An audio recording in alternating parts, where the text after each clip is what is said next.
How Civil War deaths advanced America's funeral industry. Embalming methods emerged as a way to preserve and disinfect remains of the fallen. Before the mid-19th century, most Americans died at home, surrounded by family. Burials were intimate affairs, with the dead laid to rest within days in churchyards or family plots. But during the Civil War, hundreds of thousands of soldiers perished on distant battlefields.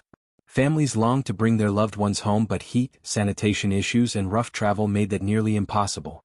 A November 9, 1864, report from Judiciary Square Hospital in Washington, D.C., described letters from anguished relatives who wondered, "Is my dear child's grave marked so that I can find it if I am ever able to come after him? Was my husband buried in a coffin?" In response, an obscure medical procedure began to find a wider purpose. Embalming emerged during the war as both a means to preserve the bodies of fallen soldiers and to disinfect them, says Genevieve Keeney-Vazquez, President and CEO of the National Museum of Funeral History. The goal was to keep the remains intact long enough to return them to their families, allowing for a funeral and the dignity of a proper burial. Born out of wartime urgency, embalming laid the groundwork for the professional funeral industry that still shapes American mourning today. A practical need born of war.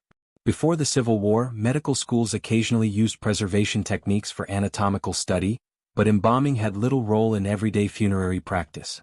The unprecedented scale of wartime loss changed that overnight. Embalming really took off when Colonel Elmer Ellsworth, a close friend of Abraham Lincoln, became the first Union officer to be killed, says Dana B. Schoaf, Director of Interpretation at the National Museum of Civil War Medicine. On May 24, 1861, Ellsworth was shot while removing a large Confederate flag from the roof of a Virginia hotel. Thomas Holmes, a coroner's physician before the war and later known as the father of American embalming, offered his services to Ellsworth's family. The colonel's preserved body was taken to the White House, where it lay in state for several days, and then moved to New York, where thousands lined up to view the funeral cortege. Ellsworth's embalming set a powerful example. Families saw that even soldiers who died far from home could be returned for a dignified burial. Demand for the procedure grew quickly. Field embalmers, bureaucracy, and the undertaker profession. Embalmers became a familiar sight near encampments and battlefields. Many were not physicians but tradesmen who saw opportunity in tragedy. They pitched tents close to battle sites and offered soldiers the chance to prepay for their own embalming should they be killed, says Schoaf. Families also paid steep prices for their services. Over the course of the war, Holmes claimed he had embalmed 4,000 men at $100 per corpse. He even marketed his own embalming fluid, selling it to fellow practitioners for $3 per gallon.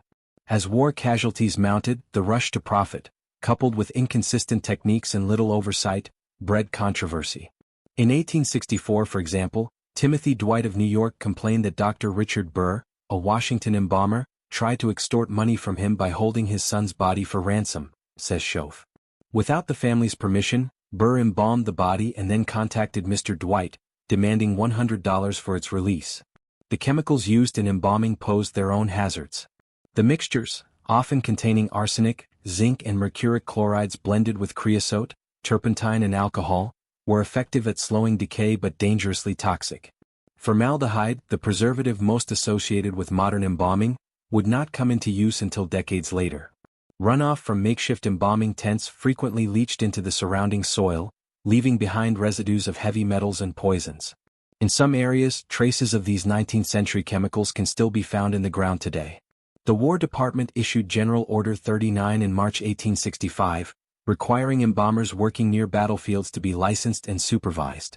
Many of these battlefield embalmers went on to set up funeral businesses in peacetime, expanding the role of the undertaker to include transport, preservation, cosmetics, coffin-making, viewings, and ceremony. The shift was from death managed at home to death managed by professionals. Drawing of Abraham Lincoln funeral. In April 1865, Abraham Lincoln's body was embalmed and transported by train on a tour from Washington, D.C. to Springfield, Illinois. Here, a viewing is depicted at City Hall in New York. Lincoln's funeral and the power of public display. Perhaps no figure did more to popularize embalming than Abraham Lincoln.